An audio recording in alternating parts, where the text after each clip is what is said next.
गटार योजनेमध्ये पैसे खाणाऱ्या या नगरपालिका प्रशासनाचा भ्रष्टाचारांना पाठीशी घालणार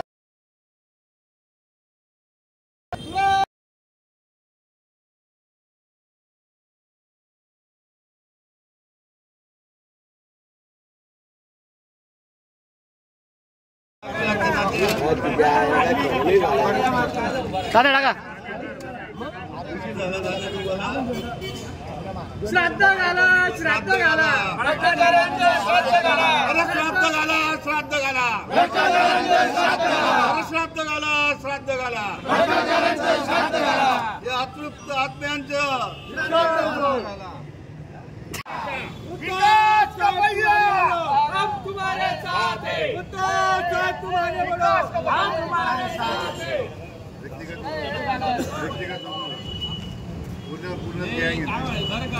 शहराला खड्ड्यात चालणाऱ्या या तथाकथित भावी आमदारांचा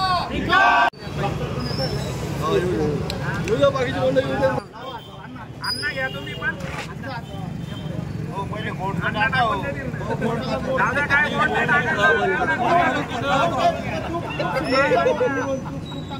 सरसेनापती माननीय बाळासाहेब ठाकरे यांचा भ्रष्टाचाराच्या मार्गातून काळा पैसा कमवून विधानसभा निवडणूक लढणाऱ्यांचा, भ्रष्टाचाराच्या मार्गातून काळा पैसा कमवून विधानसभा निवडणूक लढणाऱ्यांचा,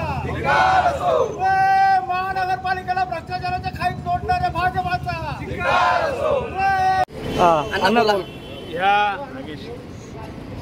धुळे शहरामध्ये धुळेकर जनतेने एक हाती भाजपला सत्ता दिली, खासदार निवडून दिलं, महापालिका 5 वर्ष दिली, परंतु या 5 वर्षाच्या कालखंडामध्ये या धुळे शहराला रोज पाणी देऊ असं आश्वासन या भाजपने दिलं होतं।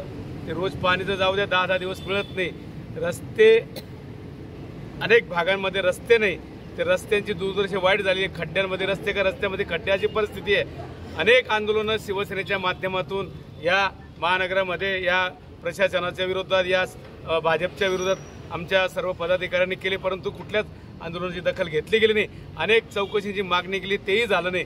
अनेक आश्वासन यांनी दिले होते, एकही आश्वासन त्यांनी पूर्ण केले नाही, तरी देखील ते निवडणुकीला सामोरे जाण्याची भाषा करतात। म्हणून आज शिवसेनेच्या उद्धव बाळासाहेब ठाकरे पक्षाच्या वतीने या ठिकाणी या सर्व भ्रष्टाचारी आत्म्यांचं श्राद्ध घालून आज सर्व पितृआमुषाला आम्ही निश्चित करीत आहोत। पित्र घालतो, पित्र जे अतृप्त आत्मे असतात त्यांच्यासाठी घातले जातात।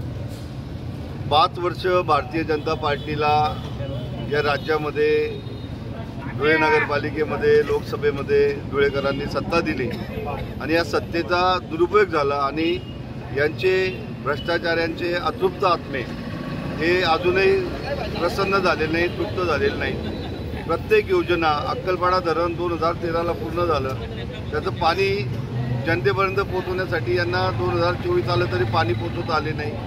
112 कोटीची योजना 170 कोटीवर गेली। त्यानंतर रस्त्यांसाठी 500 कोटी रुपयाचा निधी आणला असं सांगितलं। 4.5-5 वर्ष रस्त्यांची कामं सुरू झालेली, जे रस्ते झालेत त्याची वाढीव एस्टिमेट केले, तिथे भ्रष्टाचार झालेला आहे रस्त्यांच्या कामामध्ये।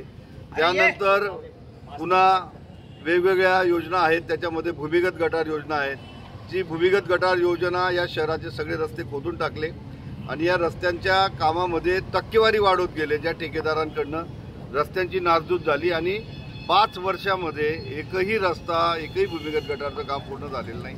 अशा प्रकारच्या भ्रष्टाचारात डुबलेल्या अतृप्त आत्म्यांना श्रद्धांजली करण्यासाठी आणि त्यांची पित्र घालण्यासाठी आजचा शिवसेनेचं आंदोलन आहे।